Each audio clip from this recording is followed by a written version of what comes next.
بسم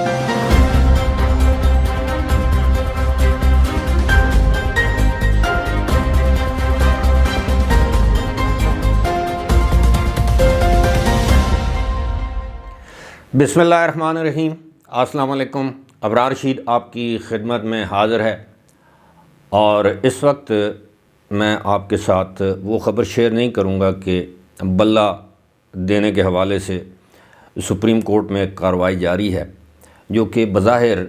حوصلہ افزا نہیں ہے پاکستان تحریک انصاف کے لیے۔ میں بظاہر کی بات کر رہا ہوں، پتہ نہیں اب اس کا فیصلہ کیا آتا ہے، لیکن میرے لیے اس وقت امپورٹنٹ خبر یہ ہے کہ میں نے گزشتہ رات بھی ایک ویڈیو میں آپ کے ساتھ شیئر کیا تھا کہ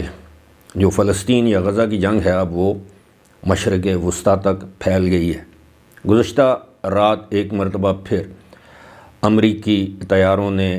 یمن پر گولہ باری کی ہے، حملے کیے ہیں، اور یہ دعویٰ کیا ہے کہ جناب حوثیوں کے ٹھکانوں کو تباہ کیا گیا ہے۔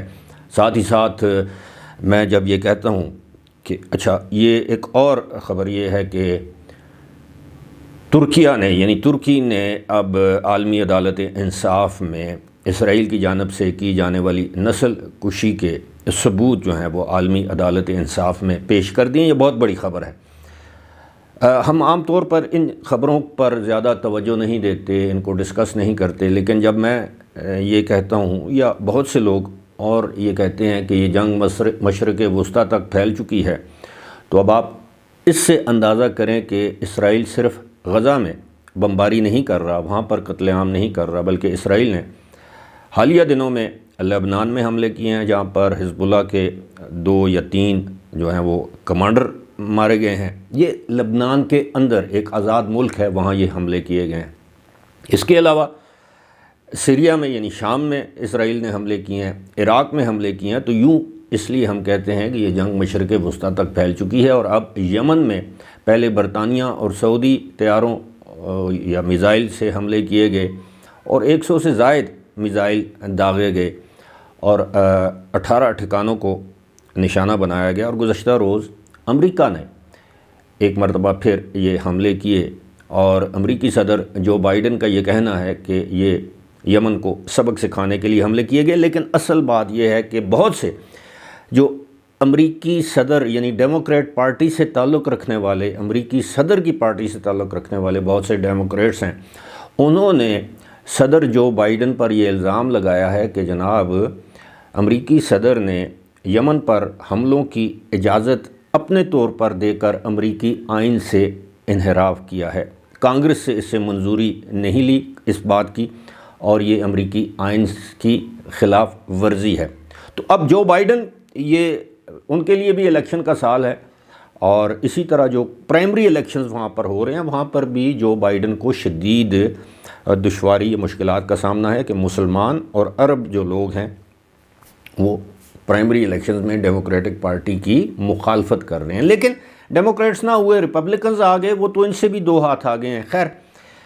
اب بات کریں گے جناب ترکی کے صدر یعنی ترکیہ کے صدر جو اس کا نیا نام ہے طیب اردوغان نے یہ انکشاف کیا ہے کہ ترکیہ نے عالمی عدالت انصاف میں اسرائیل کی جانب سے غزہ میں کیے جانے والے مظالم، مسلمانوں کی یا فلسطینیوں کی نسل کشی کے حوالے سے ویڈیو اور دیگر ثبوت جو ہیں وہ عالمی عدالت انصاف میں فراہم کر دی ہیں، جس سے آپ کے علم ہے کہ جنوبی افریقہ ایک نان مسلم ملک وہ عالمی عدالت انصاف میں گیا ہے یہ مقدمہ لے کر کہ اسرائیل جنگی جرائم ہی نہیں بلکہ انسانی نسل کشی کا مرتکب ہو رہا ہے، ایک نسل کو بڑے سسٹمیٹک طریقے سے ختم کیا جا رہا ہے۔ اور جنوبی افریقہ کے اس کیس کو عالمی عدالت انصاف میں مزید تقویت ملے گی ترکیہ کے ثبوت دینے سے۔ اگر اس میں دیگر مسلمان ممالک بھی فریق بن جاتے ہیں تو اس مقدمے کو مزید تقویت ملے گی، لیکن ایسا نہیں ہو رہا۔ دوسری جانب یہ جنگ کے پھیلنے کے بعد عالمی منڈیوں میں تیل کی قیمت میں 2% یعنی برینٹ کروڈ جسے ہم کہتے ہیں آئل، اس کی قیمت میں یہ جمعے کے روز 2% تک اضافہ دیکھنے میں آیا، اور عالمی مارکیٹ میں اس کی جو قیمت ہے وہ $78 سے بھی تجاوز کر گئی، جو کہ کچھ روز پہلے کم تھی۔ تو اب صورتحال یہ ہے کہ آنے والے دنوں میں اگر تیل کی قیمتیں بڑھتی ہیں، جنگ مزید پھیلتی ہے، اور ایران جس طرح اپنے مسلز دکھا رہا ہے بحیرہ احمر میں اور یہ جسے ریڈ سی کہتے ہیں اس میں، تو یقیناً یہ جنگ مزید پھیلے گی، اور یہ اس خطے کے لیے کوئی نیک شگون نہیں ہوگا۔ گزشتہ کئی دہائیوں سے اس خطے میں، اور آپ اس میں ساؤتھ ایشیا یعنی سینٹرل ایشیا، افغانستان، یہ سارے، اور یہ جو Middle East, Iraq, Syria, Lebanon, فلسطین، افغانستان، یہ اگر آپ ملا لیں تو یہ جو جنگ ہے یہ کئی دہائیوں سے صرف اس خطے میں لڑی جا رہی ہے، جہاں پر مسلمان تعداد میں زیادہ ہیں۔ ادھر سے بھی مسلمان مر رہا ہے، ادھر سے بھی مسلمان مر رہا ہے، اور یہ جو مغربی طاقتیں ہیں یہ مسلمانوں کے خون بہنے پر فی الحال تو خاموش ہیں، اور ساتھ ہی ساتھ اس خاموشی میں باقاعدہ کے مجرم ہیں وہ 57 اسلامی ممالک، 2-4 چھوڑ کے، جو زبانی طور پر جمع خرچ مذمت کر رہے ہیں، لیکن عملاً